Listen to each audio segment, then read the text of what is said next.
What if I told you that the ancient practice of alchemy, the process of turning base metals into gold, was never just about gold at all? Carl Jung discovered that alchemy was actually a metaphor, a secret language that describes the transformation of the human mind. Alchemy wasn't about changing lead into gold. It was about changing you, turning your unconscious mind into something pure, whole, and awakened. So today, let's break down how ancient alchemy connects to modern psychology, the 7 stages of psychological transformation, how you can use these ideas to transform your own mind. 1. What is alchemy? The hidden symbolism. For centuries, alchemists sought the philosopher's stone, a magical substance said to turn lead into gold and grant eternal life. But Jung discovered that alchemy was never about metal, it was about the mind. Lead equals our unconscious, unrefined mind, our flaws, fears, and suppressed emotions. Gold equals the enlightened, whole, and transformed self. The philosopher's stone equals the key to transformation, self-awareness, wisdom, individuation. Just like alchemists purified metals, we can purify our minds, turning our negative emotions, limiting beliefs, and hidden fears into something powerful. This process is what Jung called individuation, the journey of becoming your true self. 2. The 7 stages of alchemical transformation, psychological growth. Jung found that alchemists described 7 stages of transformation. Each one represents a step in deep psychological change. Let's go through them. 1. Calcination. Destroying the ego. This is the breaking down of old beliefs, attachments, and illusions about who we are. It's when life shakes us up, forcing us to question our identity. Example: a person loses their job, ending a long-term relationship, or faces a personal crisis. 2. Dissolution. Facing the unconscious mind. After the ego is broken down, the next step is to face our hidden fears, traumas, and suppressed emotions. Example: a person starts questioning their past, their childhood wounds, and their emotional triggers. This stage is about accepting the parts of ourselves we've ignored. 3. Separation. Understanding ourselves more deeply. Here, we separate what is truly us from what society, parents, and culture have forced onto us. Example: a person realizes they've been living for others, not for themselves. This stage is about discovering who you really are. 4. Conjunction. Integrating the conscious and unconscious mind. Now we start rebuilding, combining logic and intuition, masculine and feminine, light and shadow. Example: someone who is overly logical learns to trust their emotions.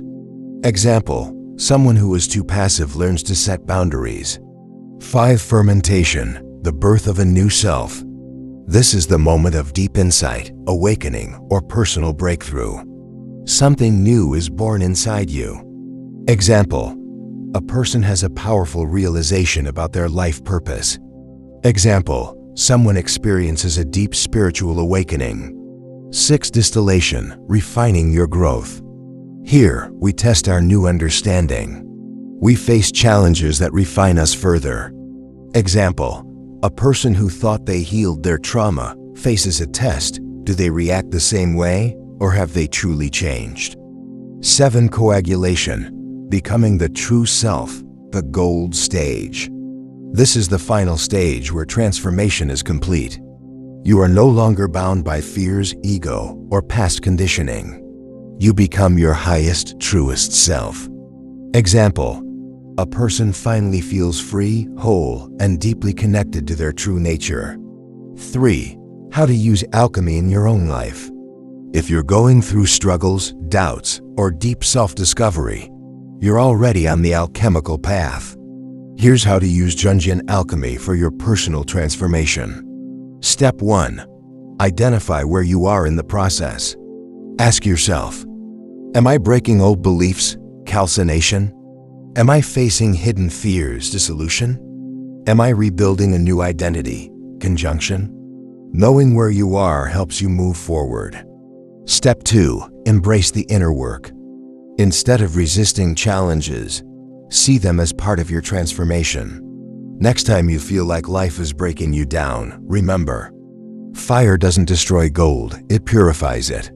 Your struggles are not here to break you. They are here to transform you. Step 3. Integrate your shadow. Jung emphasized that true transformation happens when we accept and integrate our dark side. Ask yourself, what emotions or fears have I been avoiding? What patterns keep repeating in my life? Facing your shadow is a crucial step in your alchemical transformation. Step 4. Seek wisdom, not just knowledge. Alchemy isn't just about reading, it's about experience in transformation. So reflect on your life. What challenges refined you? What pain turned into wisdom? How have you transformed already? Carl Jung said, "One does not become enlightened by imagining figures of light, but by making the darkness conscious." Alchemy is not about escaping pain, it's about transforming through it. Every challenge, heartbreak, and struggle is part of your psychological gold-making process. So next time you feel lost, remember, you are not breaking. You are becoming gold. Which stage of transformation do you think you're in right now? Comment below and let's discuss your journey.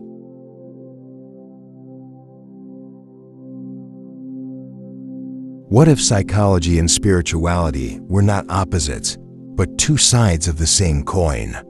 Carl Jung believed that true psychological growth wasn't just about healing trauma or understanding the mind. It was about connecting with something greater than ourselves, our higher self. But here's the big question. Can psychology lead to enlightenment? Today, we're exploring Jung's view on spirituality and the higher self. How the unconscious mind connects us to something beyond logic. The psychological path to awakening. 1. Jung's view on spirituality beyond religion. Carl Jung wasn't a religious leader, but he understood something profound. Many of the deepest struggles in life are spiritual problems in disguise. Depression, emptiness, and lack of purpose often come from feeling disconnected from our true nature. Jung called this the loss of soul, when people feel cut off from meaning, wisdom, and something greater than themselves.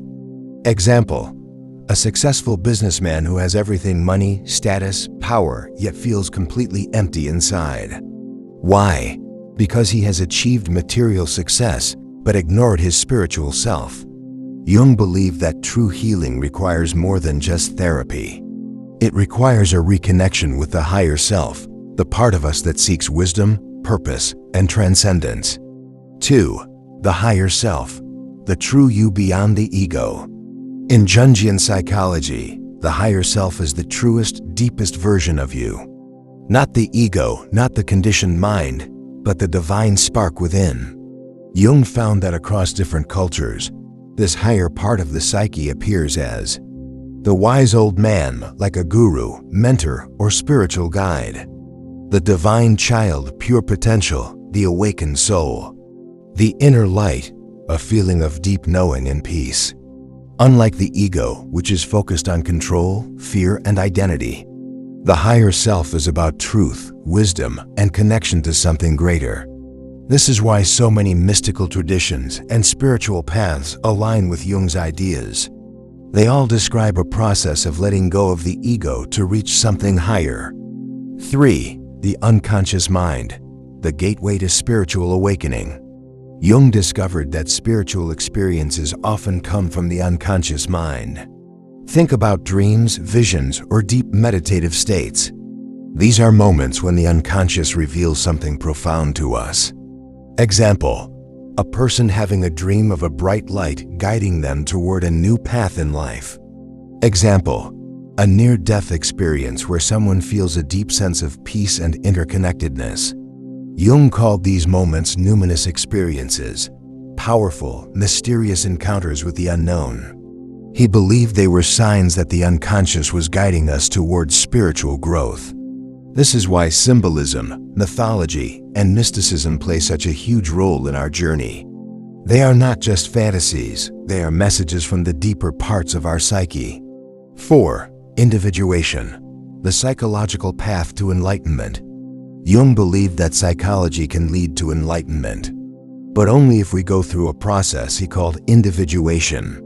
Individuation is the journey of facing the shadow, your fears, suppressed emotions, and hidden desires, integrating the anima animus, balancing masculine and feminine energies, dissolving the ego, letting go of false identities, awakening the higher self, realizing your true nature. The ultimate goal? To become a whole, integrated being, free from illusions and connected to deeper wisdom. This is exactly what spiritual traditions talk about. In Buddhism, it's called enlightenment. In Hinduism, it's self-realization, Atman. In Christianity, it's union with God. Jung's genius was showing how psychology and spirituality are the same journey, a path of transformation where we dissolve the false self and awaken to our true nature. 5. Practical steps to connect with the higher self. So how do you apply this to your own life? Step 1. Pay attention to your dreams. Your unconscious speaks through symbols. Start writing down your dreams and look for patterns. They might reveal messages from your higher self. Step 2. Meditate and reflect. Meditation quiets the ego and allows deeper wisdom to surface. Jung believed in active imagination, a practice where you visualize and communicate with your unconscious. Step 3. Explore spiritual symbols and myths. Sacred texts, myths, and ancient stories are filled with wisdom. Study them, not as literal truths, but as maps of the unconscious. Step 4. Embrace your inner journey. Every challenge, struggle, and dark night of the soul is part of your transformation. Instead of resisting it, trust the process. It's leading you toward your true self. So can psychology lead to enlightenment? Jung would say, not on its own, but when combined with self-awareness, inner work, and spiritual insight, yes. True awakening is not about believing in something external. It's about realizing that the divine, the truth, the higher self has always been within you. As Jung famously said, he who looks outside dreams. He who looks inside awakens. Have you ever had a moment where you felt deeply connected to something greater than yourself? Comment below. I'd love to hear your experiences.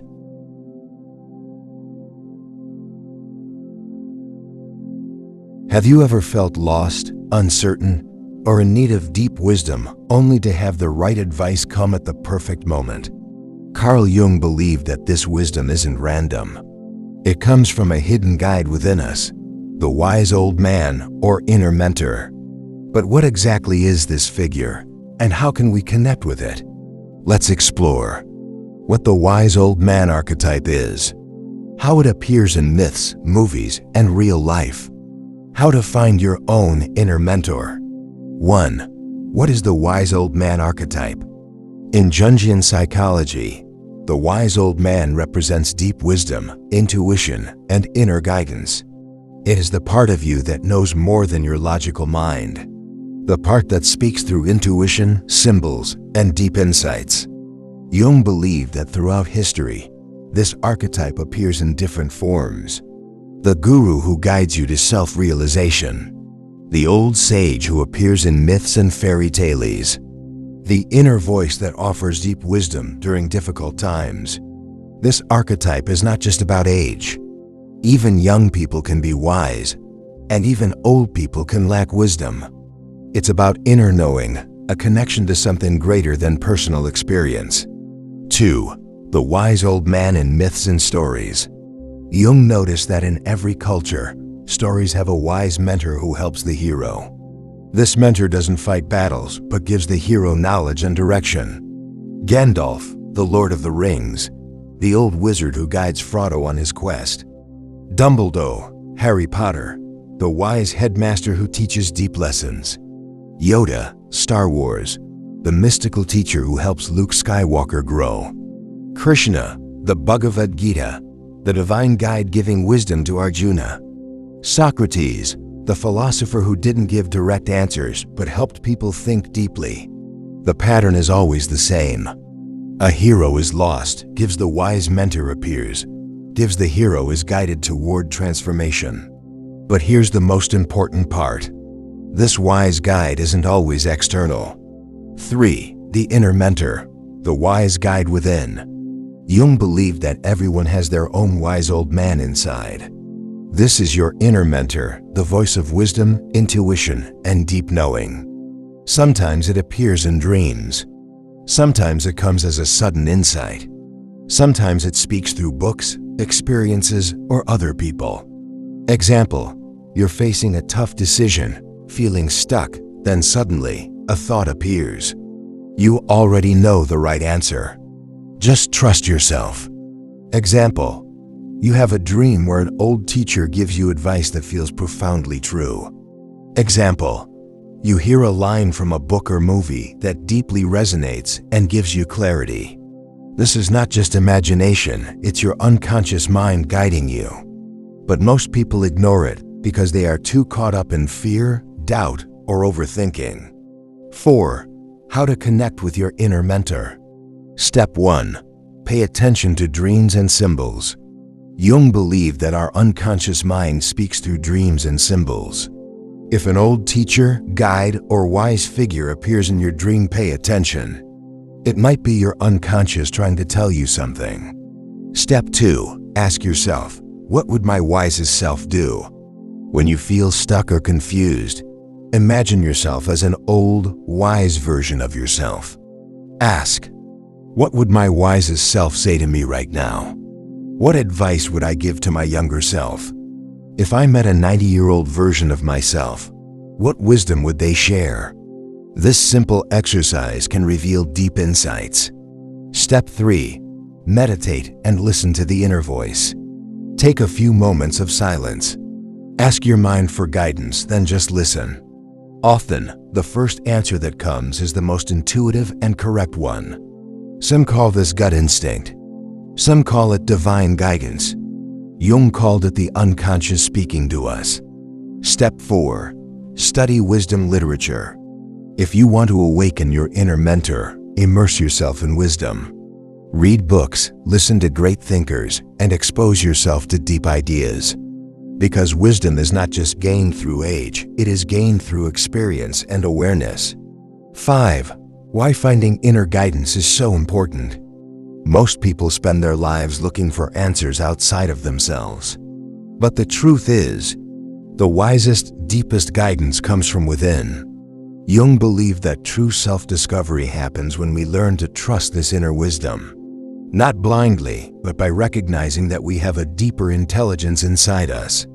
The wise old man is not just an ancient figure in myths. It is a real force inside you.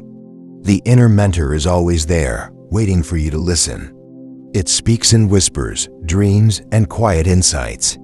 It is the part of you that knows even when your conscious mind doubts.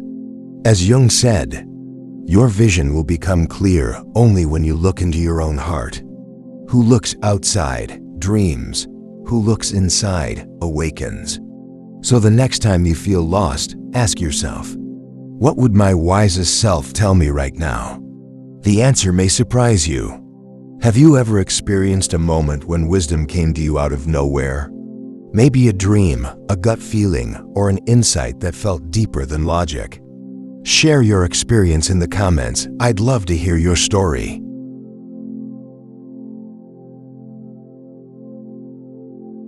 Why do ancient myths and religious stories still influence our modern world? Why do different religions, separated by thousands of years, share similar themes and symbols? Carl Jung believed that religion and myths are not just old stories, they are expressions of something much deeper.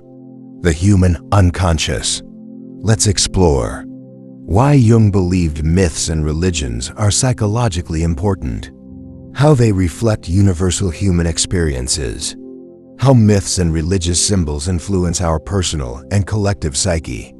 1. Jung's view on religion. A psychological approach. Carl Jung was fascinated by religion, not as a system of rules, but as a mirror of the human mind. He believed that religious stories and myths are not just made-up tales. They come from deep within the unconscious mind and reflect universal human experiences. In simple terms, religions and myths are humanity's way of understanding itself. Example: every culture has a story of creation. Where did we come from? Example: every culture has stories of a hero's journey overcoming challenges to reach enlightenment. Example: many religions share the idea of a divine struggle between good and evil. For Jung, these patterns are not coincidences.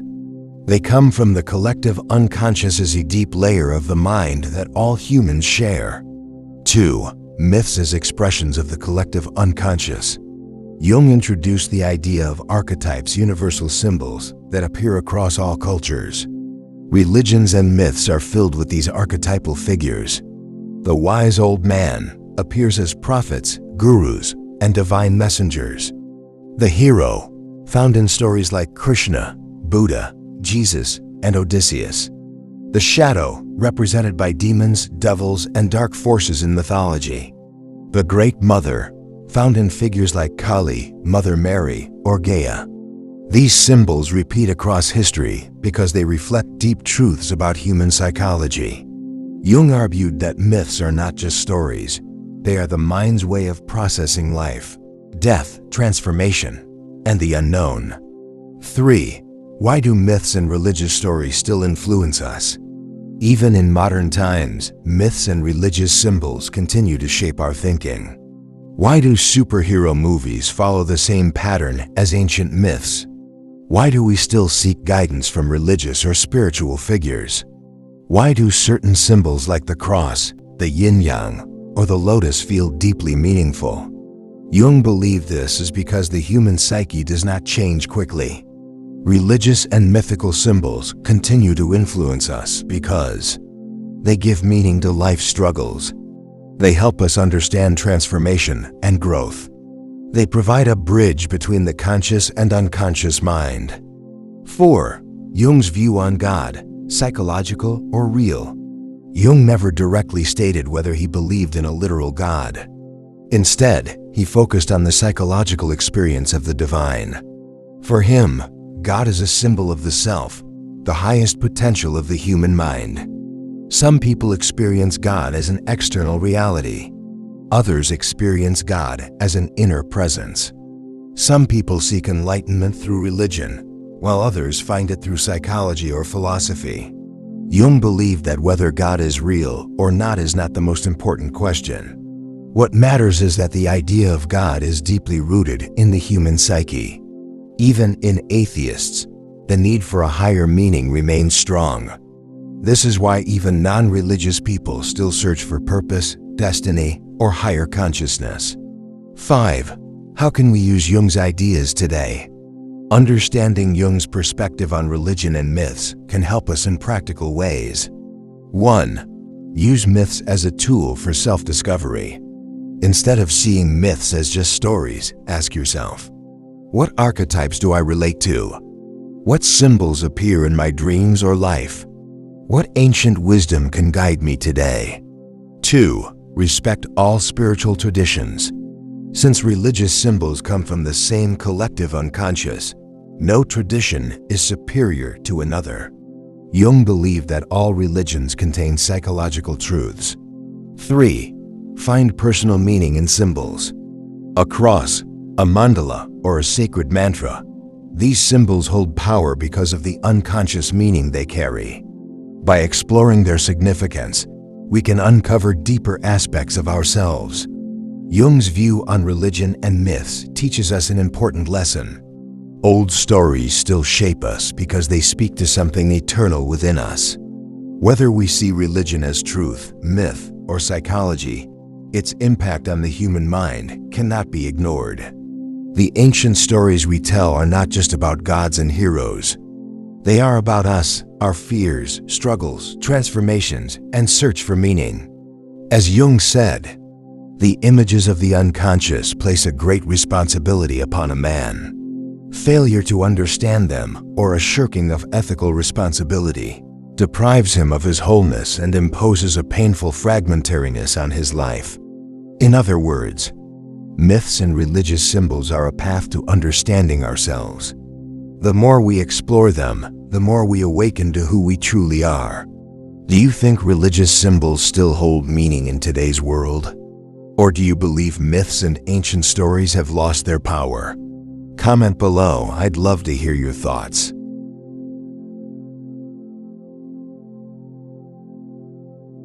Why do we still talk about Carl Jung in modern psychology? Why do concepts like archetypes, the shadow, and individuation remain so relevant today?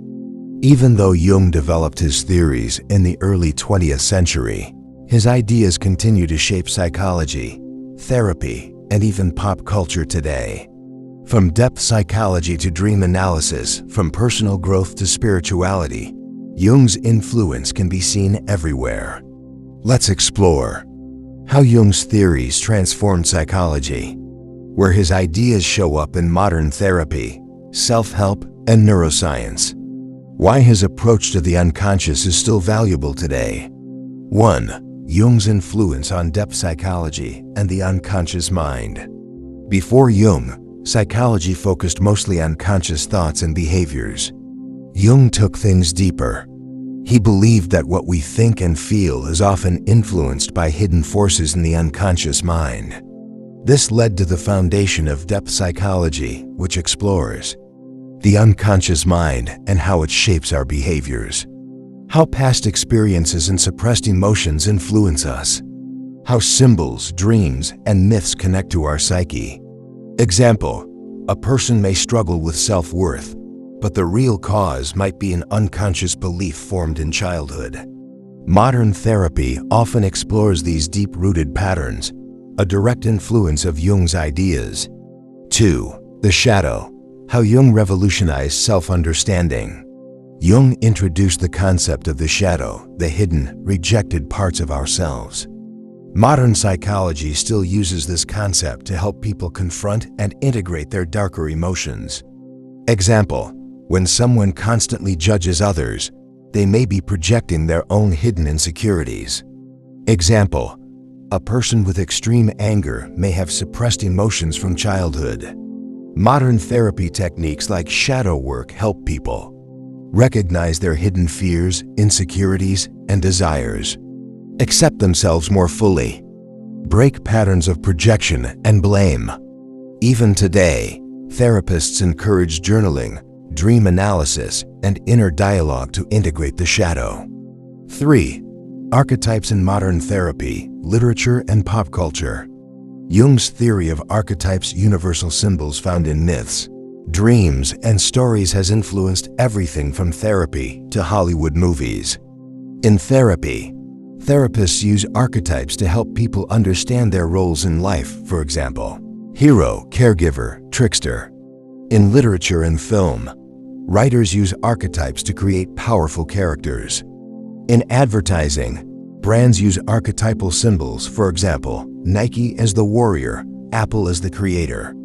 Example: why does Luke Skywalker's journey in Star Wars feel so familiar?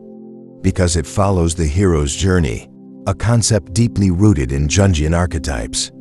Jung showed that these patterns exist in every culture and time period. Today, we see them in everything from self-help books to personal development coaching. 4. Dream analysis, a Jungian practice still used today. Unlike Freud, who believed dreams were just wish fulfillment, Jung saw dreams as messages from the unconscious.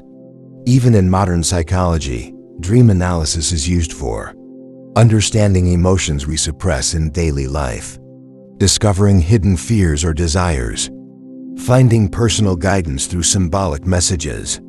Example: a person repeatedly dreams of being chased may symbolize avoiding a real-life problem.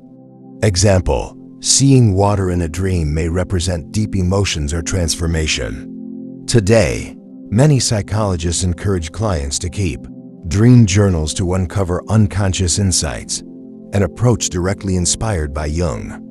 5. Individuation, the foundation of modern self-development. Jung's concept of individuation, the process of becoming your true self, is at the heart of modern self-improvement. He believed that to be truly whole, we must integrate the conscious and unconscious mind, our strengths and weaknesses, our inner contradictions, light and dark, masculine and feminine. Today, we see individuation in practices like mindfulness and meditation, connecting with the deeper self, personal growth and therapy, understanding hidden patterns, spirituality and higher consciousness, discovering meaning beyond the ego.